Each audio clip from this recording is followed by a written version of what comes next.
नमस्कार, मैं प्रकाश। आप देख रहे हैं हस्तक्षेप न्यूज़। आज हम एक सार्थक चर्चा करेंगे कैंसर के ऊपर।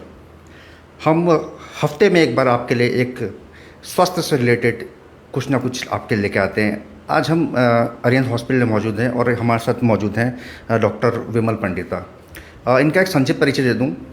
इन्होंने जम्मू से अपना MBBS किया है और जो कैंसर की इन्होंने ट्रेनिंग MD इन्होंने श्री कृष्ण इंस्टीट्यूट से श्रीनगर से लिया है। और जो इन्होंने जो अपने कैंसर की जो इन्होंने पढ़ाई की है वो उन्होंने टाटा मेमोरियल हॉस्पिटल मुंबई से की है। तो 13 वर्षों के अनुभव के साथ आपके सामने मौजूद है डॉक्टर विमल पंडिता। तो स्वागत है आपका हस्तक्षेप न्यूज़ में। शुक्रिया। डॉक्टर साहब, सबसे पहले मेरा प्रश्न थोड़ा सा आप एक निजी प्रश्न मेरा ये रहेगा कि कैसे आपके अंदर एक डॉक्टर बनने की इच्छा जागी और कैसे आपके अंदर एक प्रेरणा मिली कि मुझे डॉक्टर बनना चाहिए? प्रेरणा क्या कह सकते हैं, बिकॉज़ जब हम सारे 12th पास करते हैं तो उस ज़माने में जब हम 12th पास किए थे तो उस टाइम दो ही चीज़ें मतलब हमें पता थी, या तो डॉक्टर बनना है या तो इंजीनियर बनना है। तो मेरे सारे दोस्त लोग या रिश्तेदार अगर हम देख लें वो सारे मतलब मैक्सिमम इंजीनियर बन रहे थे। तो मेरा ये इच्छा था कि मैं कुछ डिफरेंट करूं, कि मैं भी उन जैसा ना बनूं या कुछ और करके दिखा दूं। सो मुझे लगा डॉक्टर कोई बन नहीं रहा है तो मुझे करना चाहिए। और साइंस की तरफ मेरा बचपन से ही थोड़ा सा बेंड था। तो इसलिए मैंने फिर चूज़ किया कि मैं ऑल्दो मैं इंजीनियरिंग में भी सिलेक्ट हुआ था, लेकिन फिर मैं डॉक्टरी में अल्टीमेटली चूज़ किया कि मैं डॉक्टर बनूँ। चलिए, तो डॉक्टर इनका साइंस के प्रति झुकाव था, तो ये तो कुछ पर्सनल सवाल होगा। डॉक्टर साहब, अब हम आते हैं मुद्दे पे। मुद्दा ये है कैंसर। कैंसर एक ऐसी बीमारी है जो लाइलाज है।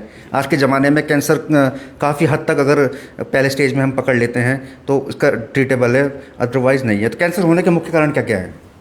तो पहले मैं बता दूं कि ये जो बोलना कि लाइलाज है, कैंसर लाइलाज नहीं है। फिर हम कैंसर स्टेज 1 में देख लें या स्टेज 4 में देख लें, इलाज हर स्टेज में मुमकिन है।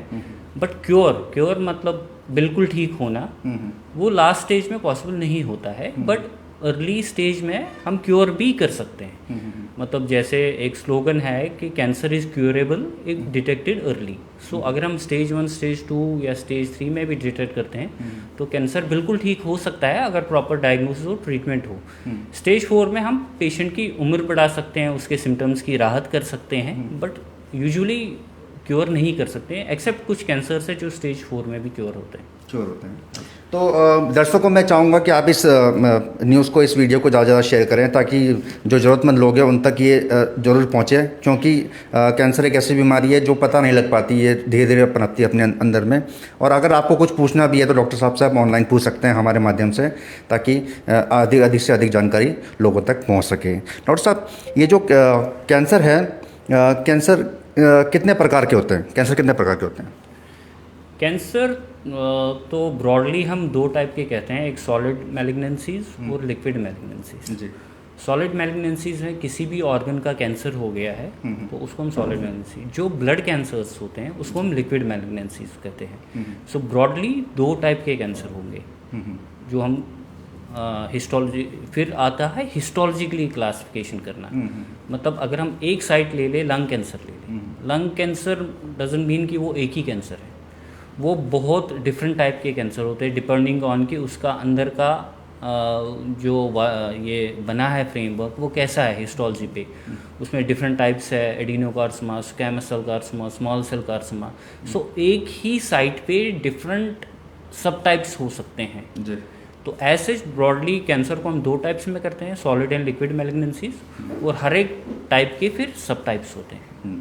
तो ये कितना, अगर सरल भाषा में अगर आप दर्शकों को समझा सकते हैं तो किस तरह से आप आज की डेट में जो ये खान पान है, क्या ये सारा जिम्मेदार है कैंसर के लिए, या हमारे जो बैड हैबिट्स हैं वो जिम्मेदार है कैंसर के लिए?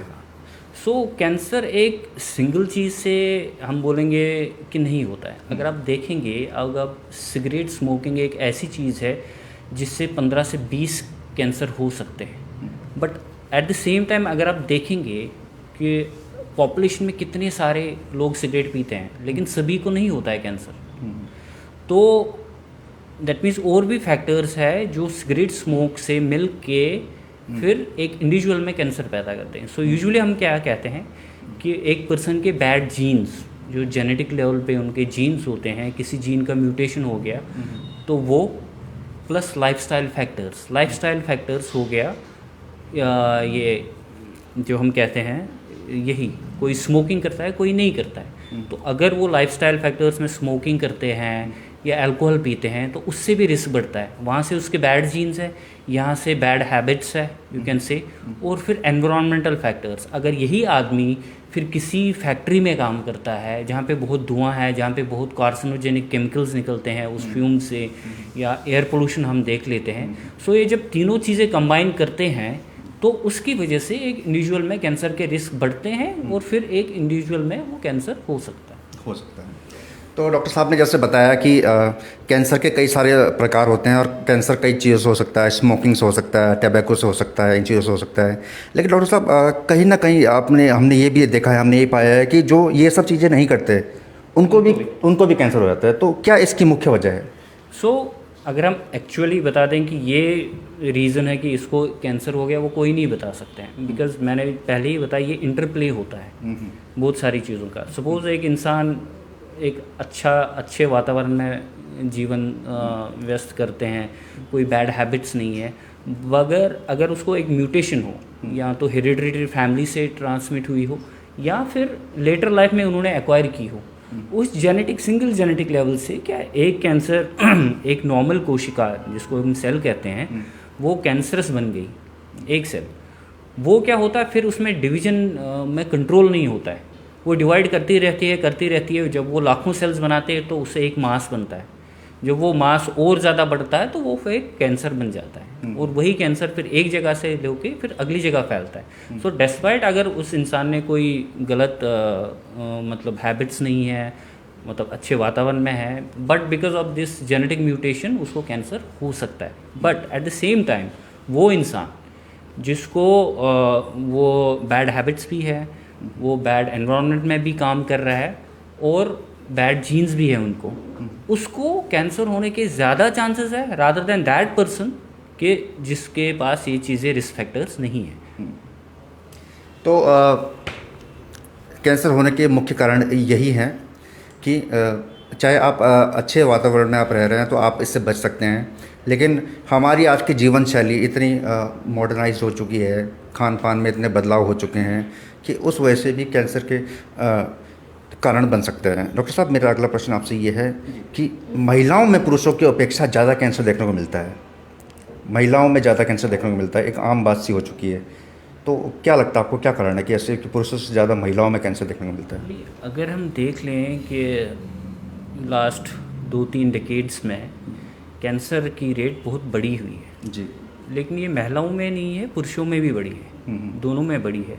बट ऐसे टाइप के कैंसर्स है जो सिर्फ महिलाओं में होते हैं, जैसे ब्रेस्ट कैंसर है जी, वो 99% फीमेल्स में ही होते हैं, बट 1% मेल्स में भी ब्रेस्ट कैंसर हो सकता है। बट अच्छा, ये संभावना है कि मेल में भी हो सकता है? मेल में भी ब्रेस्ट कैंसर हमने देखे हुए हैं और इलाज भी किया है मेल ब्रेस्ट कैंसर का जी। लेकिन अगर देखेंगे एक बच्चेदानी का मुंह जो होता है, सर्विक्स जिसको हम सर्विक्स कैंसर, वो भी फीमेल्स में होता है, या यूट्रस कैंसर, बिकॉज ये ऑर्गन सिर्फ महिलाओं में ही होते हैं। तो ये अब दूसरा है एक लंग कैंसर देख लें, लंग मेल्स में भी होता है, फीमेल्स में भी होता है। मेल्स भी स्मोकिंग करते हैं, फीमेल्स भी स्मोकिंग करते हैं, बट अगर हम देख ले रेट किन में ज़्यादा है, वो इन जनरल मेल्स में ज़्यादा है, फीमेल्स में कम है। लेकिन अगर हम फीमेल स्मोकर्स देख ले और मेल स्मोकर्स देख ले, दोनों देख ले, तो उसमें फीमेल्स में ज़्यादा है स्मोकर्स में, मेल में थोड़ा सा कम है। तो एज सच जनरल अगर हम देखें पॉपुलेशन में, मेल्स में ज़्यादा कैंसर की रेट है, फीमेल्स में थोड़ी कम है, बट रिस्क फैक्टर्स दोनों में है। दोनों में। तो डॉक्टर साहब, क्या वजह है कि इस तरह से कैंसर कुछ सालों में बहुत फैला है? हर दूसरे दिन कोई ना कोई पेशेंट आकर, अमूमन आपके पास पेशेंट किस चीज़ के आते हैं, किस कैंसर के आते हैं अमूमन ज़्यादातर? ज़्यादा जो मतलब वर्ल्ड वाइड भी है, इंडिया में भी है, जो वर्ल्ड वाइड रेट है, जैसे लंग कैंसर के हैं मेल्स में, वो फीमेल्स में भी आते हैं। ब्रेस्ट कैंसर है फीमेल्स में जी। अब गायने के कैंसर है, ओवेरियन कैंसर है, सर्विक्स कैंसर है, वो भी आते हैं। मेल्स में प्रोस्टेट कैंसर है, और मेल्स में जो वेस्टर्न वर्ल्ड में उतना नहीं देखा जाता है, जो हमारे कंट्री में देखा जाता है, वो हेड एंड नेक के कैंसर है। वो मुंह का कैंसर हो, जीभ का कैंसर हो, गले का कैंसर हो, क्योंकि ये यूनिक हमारे में है। वेस्टर्न वर्ल्ड में स्मोकिंग करते हैं, हम यहाँ पे तंबाकू चबाते भी है, उसकी वजह से हमारे जो दांतों और ये गले में ये फेस के बीच का अंदर वाला एरिया होता है, जो गैप होता है, हम अक्सर वहाँ पे पान रखते हैं लोग, उसकी वजह से वो म्यूकोजा इरिटेट होता है, तो उसकी वजह से वो सेल्स में चेंज आके वो कैंसरस सेल्स बन जाती है और मुंह का कैंसर बन जाता है वो, जो आप वेस्टर्न वर्ल्ड में बहुत कम मिलता है, क्योंकि वहाँ वो पान या तंबाकू चबाने की आदत नहीं है। अदरवाइज़ वहाँ पे लंग कैंसर ज़्यादा है क्योंकि वो स्मोकिंग ज़्यादा करते हैं, और हमारे यहाँ लंग कैंसर भी है लेकिन मुंह के कैंसर ज़्यादा है, क्योंकि ये यूनिक हैबिट है हमारे एशियन कंट्रीज़ में और पर्टिकुलरली इंडिया में, जो तंबाकू चबाने की आदत है। तो भारत में जिस तरह से लोग तंबाकू चबाते हैं तो वो ज़्यादातर ये वजह बनती है कैंसर की। तो डॉक्टर साहब, ये तो हमने बात करी कैंसर की, अब क्या इसका इलाज, मुंह के कैंसर को ही हम ले लेते हैं, क्या मुंह के कैंसर का इलाज संभव है? बिल्कुल संभव है।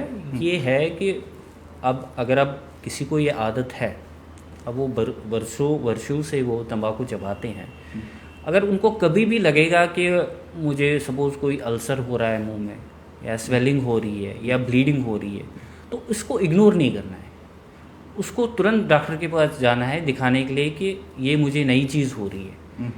उसका रीज़न ये है कि अगर हम मुंह का कैंसर डेवलप हो भी रहा है, अगर हम अर्ली स्टेज में हैं, 3 टाइप के इलाज है, कीमोथेरेपी है, सर्जरी है और रेडिएशन है। जो मुंह के कैंसर है, हेड एंड नेक के कैंसर है, ये मेनली सर्जरी और रेडियोथेरेपी से ही ट्रीट करते हैं। अगर पहले मतलब चारों स्टेजों में स्टेज 1 to स्टेज 4 इलाज संभव है, बट अगर यही पेशेंट स्टेज 1 स्टेज 2 में हम पकड़ लें और उसका सही इलाज करें, इसके बिल्कुल ठीक होने के अच्छे चांसेस हैं। बट अगर यही पेशेंट स्टेज 3 स्टेज 4 में आए तो वो बिल्कुल ठीक होने के चांसेस कम हो जाते हैं, प्रोबेबिलिटी कम हो जाती है। बट इलाज संभव है, अर्ली स्टेज में आएंगे, दिखाएंगे, जल्दी डॉक्टर के पास आएंगे, सिम्टम्स इग्नोर नहीं करेंगे तो इलाज भी सफल हो सकता है।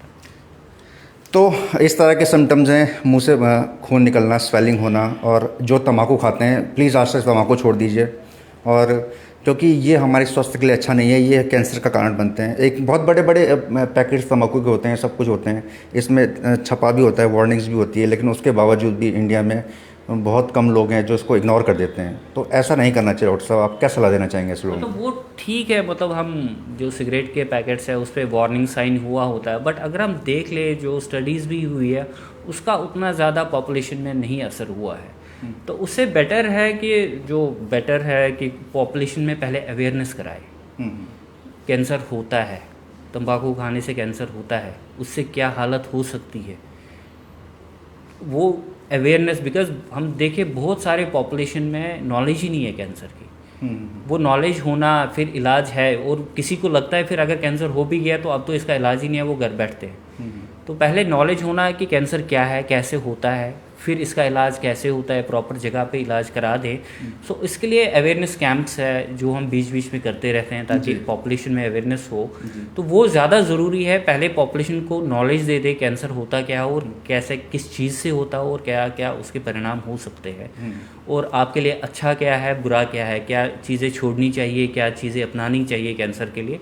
सो वो नॉलेज, अगर हम देखें सिटी में सारे लोग अफोर्ड करते हैं, कैंसर आ गए, डॉक्टर नज़दीक है। अगर आप पहाड़ में देख ले, वहाँ भी लोगों में ये हैबिट्स है तंबाकू खाने के लिए, लेकिन उनको एक्सेसिबिलिटी नहीं है हेल्थ केयर में, कि अगर कुछ होता भी है तो डॉक्टर नज़दीक नहीं है या कैंसर स्पेशलिस्ट नहीं है वहाँ पे, तो वो इग्नोर करते हैं। जब तक वो धीरे धीरे स्टेज 1 से स्टेज 3 बढ़ता है, जब वो ऐसे सिम्टम्स हो जाते हैं फिर कि उनका इलाज ही मतलब बहुत ज़्यादा दर्द होने लगे, वहाँ लोकल डॉक्टर हैंडल ना कर पाए, फिर वो शहर की तरफ आते हैं। जब हम फिर वो उन्हीं पेशेंट्स को देख लेते हैं, उनका स्टेज 3 पहुँच गया, फिर हम पूछते हैं कि कब से था, 6 महीने से था, 1 साल से प्रॉब्लम चल रही थी। तो अगर वो 1 साल पहले आया होता, हमने स्टेज 1 में पकड़ लिया होता, आज वो बिल्कुल ठीक होता इलाज के साथ। तो कैंसर अवेयरनेस बहुत इंपॉर्टेंट है कि लोगों में। जिस तरह हम पहाड़ों में रहते हैं, डॉक्टर साहब ने बताया कि पहाड़ों के लोगों में ये अवेयरनेस कम है, युवाओं में अवेयरनेस कम है, बहुत कम लोग जानते हैं, लेकिन आज हर युवा जागृत हो चुका है। मतलब नॉर्मली ज़्यादातर लोग जानते हैं कि इससे कैंसर होता है। तो पहाड़ों के लोगों को जागरूक होना बहुत आवश्यक है, क्योंकि पहाड़ों में स्पेशलिस्ट डॉक्टर्स बहुत कम हैं, या तो वहाँ से डॉक्टर उन्हें रेफ़र करते हैं नीचे। तो ये बहुत सारी प्रॉब्लम है। और अरिहंत हॉस्पिटल अभी कुछ दिनों में आप सर मेडिकल कैंप भी लगवाने वाले हैं, सुनने में आता है जी। कब कुछ डेट फिक्स हुई सर? कुछ दिन पहले हमने श्रीनगर गए थे, वहाँ पे मेडिकल कैंप किया था। तो हमारा एटलीस्ट है कि हर महीने हम किसी भी पहाड़ी क्षेत्र में एटलीस्ट वंस जाए, एक बार एटलीस्ट कैंसर अवेयरनेस या बाकी जो स्पेशलिटीज़ है उनकी भी अवेयरनेस एटलीस्ट एक बार जाए, क्योंकि सिटी के लोगों में एटलीस्ट काफ़ी ज़्यादा अवेयरनेस है, यहाँ हेल्थ केयर बहुत एक्सेसिबल है, पहाड़ के लोगों में बहुत प्रॉब्लम्स है। तो एटलीस्ट अगर हम कैंप्स कर सके अपनी तरफ से, ये कोशिश करके थोड़ा नॉलेज दे पाए उनको, तो ये हम चाहते हैं कि एटलीस्ट टाइम निकाल के हम महीने में एटलीस्ट एक बार कैंप करें डिफरेंट पहाड़ी एरियाज में।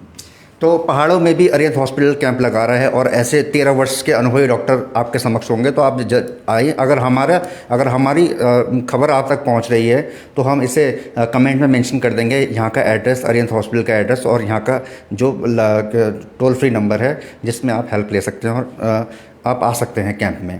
डॉक्टर साहब, ये तो बात रही कैंसर की, जो हमने बोला कि मुंह का कैंसर है, लंग्स कैंसर है, इस तरह के बहुत सारे कैंसर हैं। तो इनका इलाज किस पद्धति से संभव है? कीमोथेरेपी है, आपने कहा था कीमोथेरेपी है इसका इलाज, मेडिसिन वगैरह, तो कीमोथेरेपी कितनी कारगर है कैंसर में? तो जो कैंसर का इलाज है वो एक ही मोडालिटी से नहीं होता, डिफरेंट मोडालिटीज़ से होता है। डिफरेंट मोडालिटीज़ मतलब एक तो सर्जरी कर सकते हैं जी, रेडिएशन है और कीमोथेरेपी है।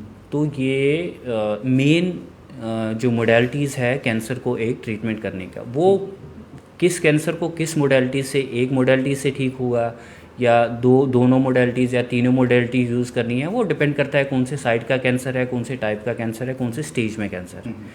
अब हम कीमोथेरेपी के बाद, बिकॉज अभी जो नया आया है वो है इम्यूनोथेरेपी। कीमोथेरेपी की अगर हम बात कर ले तो कीमोथेरेपी एक जैसे एक केमिकल है, वो अंदर बॉडी में जाता है, एक कैंसर सेल को किल करता है जनरली। इम्यूनोथेरेपी क्या है, वो कैंसर सेल को किल नहीं करता है, वो जो हमारी अपनी इम्यूनिटी है, इम्यूनिटी जैसे हमें कोई इन्फेक्शन होता है, हमारी इम्यूनिटी उससे लड़के मार देती है, इन्फेक्शन ठीक करता है। सेम वे क्या होता है, कैंसर जब हो गया हमारी इम्यूनिटी थोड़ी जग जाती है कि कुछ हो रहा है बॉडी में, वो उस कैंसर को अटैक करना चाहती है, हमारी अपनी इम्यूनिटी। बट कैंसर सेल भी स्मार्ट है, वो क्या करती है, वो ब्लॉक करती है, वो उस इम्यून सेल को अटैक नहीं करने देती है। तो इम्यूनोथेरेपी क्या है, वो उस ब्लॉक को हटा देती है, उससे जो हमारी अपनी इम्यूनिटी की सेल्स है वो कैंसर को अटैक करके ख़त्म करती है।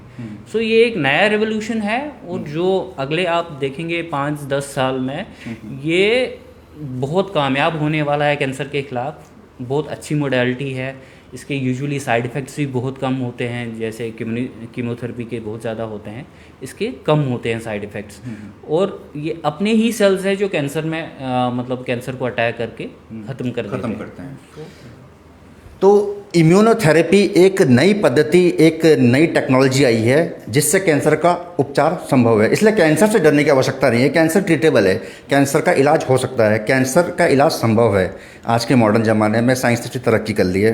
डॉक्टर साहब, मेरा प्रश्न आपसे ये भी रहेगा कि जब कोई किसी को कैंसर होता है, यानी मान लिया लंग्स कैंसर है, माउथ कैंसर है या किसी भी नसों का कैंसर है, किसी का कैंसर है, तो कैसे आदमी सेल्फ टेस्ट करे कि भाई उसका कैंसर है, उसको डॉक्टर के पास जाना चाहिए? जैसे कोई वार्निंग साइंस है, जैसे अगर आप देखें हम सबको ज़ुकाम होता है, कभी छोटी सी मोटी खांसी हो जाती है, बट कुछ दिन के बाद वो ठीक हो जाती है। ठीक है, उस टाइम अगर हम डॉक्टर के पास जाएं भी या नहीं जाएं, या कोई ओवर द काउंटर ड्रग खा ली ज़ुकाम की, ठीक हो गया, ठीक है। बट अगर अब आपको कफ हो रहा है जो 3 हफ्ते 4 हफ्ते हो गए, ठीक ही नहीं हो रहा, आप कुछ दवाइयाँ भी ले रहे हो, बिल्कुल ठीक नहीं हो रहा, और दिन ब दिन वर्स हो रहा है, या पहले खांसी था अब चेस्ट पेन भी होने लगा, या चेस्ट पेन के बाद खून थूक के साथ खून भी आने लगा, सो ये नॉर्मल नहीं है। तो उस टाइम आपको एटलीस्ट, ये मैं नहीं कहूँगा कि डायरेक्टली आप कैंसर के डॉक्टर के पास जाइए, लेकिन एटलीस्ट एक फिजिशियन के पास जाइए कि ये चीज़ें हो रही है, जो मैंने दवाई खाई है ये ठीक नहीं हो रही है, ताकि वो पहले इनिशियल जांच कर ले। सपोज किसी को एक्सरे करना है या किसी को एग्जामिनेशन करना है, अगर उसमें कुछ आता है तो वो फिर हमें रेफ़र कर लेते हैं स्पेशलिस्ट को, अगर उनको शक हो जाता है कि ये कैंसरस चीज़ें हैं। अगर यही है, कोई एक फीमेल है, उसको बिल्कुल ठीक है, अब उसको लग रहा है कि कुछ सपोज ब्रेस्ट में कोई गांठ जैसी है, या निप्पल से खून आ रहा है, या ब्रेस्ट का स्किन ऊपर से चेंजेस आ रही है, सो ये नॉर्मल नहीं है, तो उसको दिखाने के लिए डॉक्टर के पास जितना जल्दी जाए बेटर है। तो ये थी हमारी सार्थक चर्चा आज कैंसर पे। कैंसर बिल्कुल लाइलाज बीमारी नहीं है। जैसे मैंने पहले बोला था कि कैंसर का कोई इलाज नहीं है, लेकिन मैं गलत था। आज डॉक्टर साहब ने अपने आप ही ये साबित कर दिया कि ये ट्रीटेबल है, ये लाइलाज नहीं है, इलाज, इसका इलाज संभव है। डॉक्टर साहब, अरिहंत हॉस्पिटल में आप बैठे हैं, आप पहले मैक्स में भी आप काम कर चुके हैं, तो मैक्स से आप अरिहंत हॉस्पिटल में आए, तो क्या आपका संदेश रहेगा उन लोगों के लिए जो आपके पेशेंट वहाँ पर थे, और कैसे अगर वो मिलना चाहें तो आप क्या संपर्क सूत्र देंगे अपना? नहीं, वो कभी भी आ सकते हैं। मतलब 10 to 4 ओपीडी चलती है। एक तो हमारा ओपीडी है यहाँ पे, और हमने एक chemotherapy day care centre start कर दिया है। अच्छा। जहाँ पे हम किसी भी प्रकार की कीमोथेरेपी हो, इम्यूनोथेरेपी हो, टारगेटेड थेरेपी हो, हार्मोनल थेरेपी हो, सब कुछ दे रहे हैं। तो अगर वो यहाँ पे आना चाहते हैं, दे आर वेलकम। मतलब सिर्फ हम कीमोथेरेपी नहीं दे रहे हैं, हम कैंसर का डायग्नोसिस भी यहाँ पे करते हैं, बायोप्सीज करते हैं।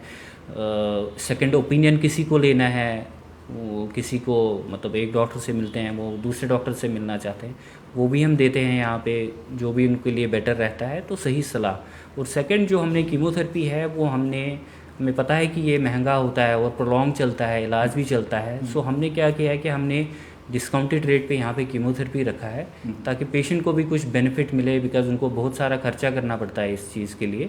कोई सस्ती भी होती है, लेकिन काफ़ी सारी जो दवाइयाँ हैं महंगी है।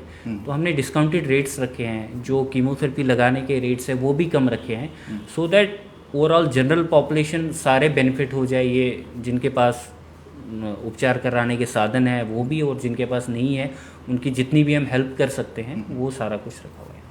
तो डॉक्टर साहब, पूर्व में मैक्स में भी अपनी सेवाएं दे चुके हैं, तो और डॉक्टर जो डॉक्टर पंडिता को ढूंढना चाह रहे हैं और वो अभी इनको पता नहीं है कि वो यहाँ पर शिफ्ट हो चुके हैं, तो डॉक्टर पंडिता ने अरिहंत हॉस्पिटल ज्वाइन किया। अरिहंत एक सुपर स्पेशलिस्ट हॉस्पिटल है, यहाँ पर कैंसर का सारा इलाज उपलब्ध है, चाहे वो सर्जरी से हो और चाहे वो मेडिसिन से हो।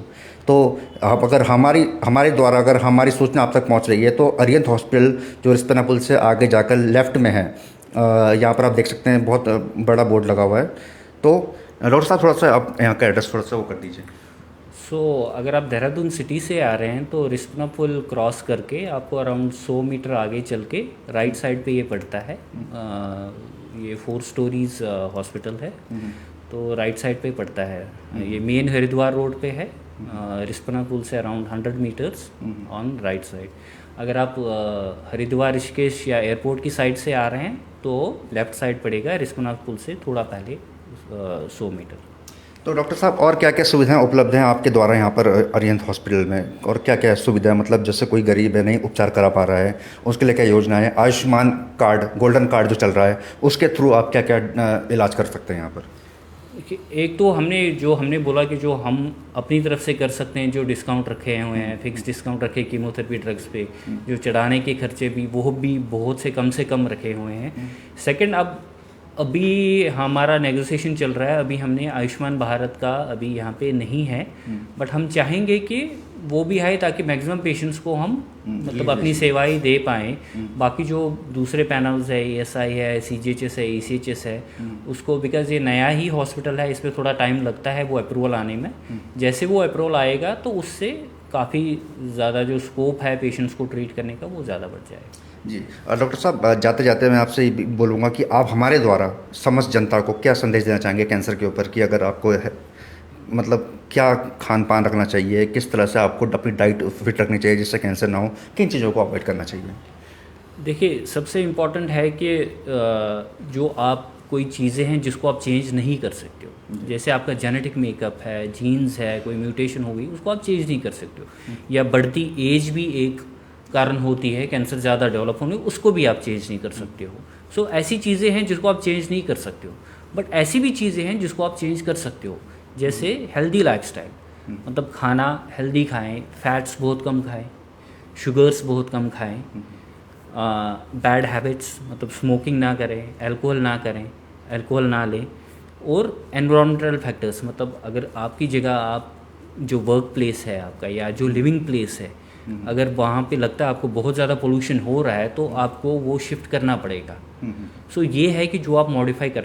तीसरा हो गया फिटनेस, आप वॉक कर सकते हो, आप ज़्यादा अगर वज़न हो रहा है कि उसको ज़्यादा गेन नहीं होता, बिकॉज ज़्यादा वज़न भी ब्रेस्ट कैंसर एक one of the risk factors है। दूसरे कैंसर्स में भी है, लेकिन सबसे ज़्यादा एसोसिएशन उसका ब्रेस्ट कैंसर का है। सो अपना वेट काबू में रखे, अपना फिट रखे, फिटनेस ठीक रखे और डाइट कंट्रोल रखें। और जो ये बाकी हैबिट्स है, लाइफस्टाइल हैबिट्स है, मतलब अल्कोहल स्मोकिंग, वो ना करें।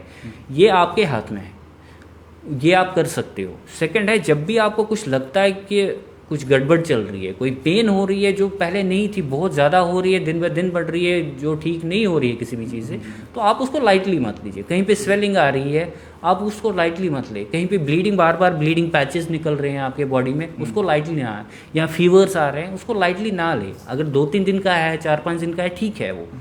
बट अगर वो प्रोलॉन्ग हो रहा है और दवाई आप डॉक्टर किसी के पास, नज़दीकी डॉक्टर के पास गए, वो ठीक दे रहे हैं दवाइयाँ, वो ठीक नहीं हो रहा है, तो बेटर है कि आप स्पेशलिस्ट के पास जाएं। तो एक हेल्दी लाइफस्टाइल अपना के, और दूसरा जो सिम्टम वार्निंग है कैंसर की, उसको इग्नोर ना करें। यही मेन मैसेज है वहाँ से। तो आज हमने बात करी कैंसर पे।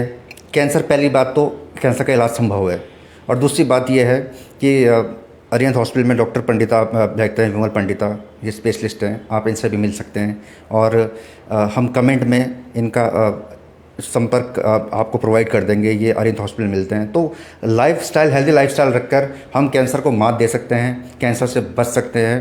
तो इस तरह से मैं चाहूँगा कि आप इसको ज़्यादा से ज़्यादा शेयर करें, ताकि ज़रूरतमंद लोगों तक ये मैसेज ज़रूर पहुँचे कि कैंसर का इलाज अब संभव है। तो देखते रहे हस्तक्षेप न्यूज़। हम आगे भी आपको ऐसे अपडेट रखेंगे और ऐसे स्वस्थ मुद्दों को उठाते रहेंगे। धन्यवाद।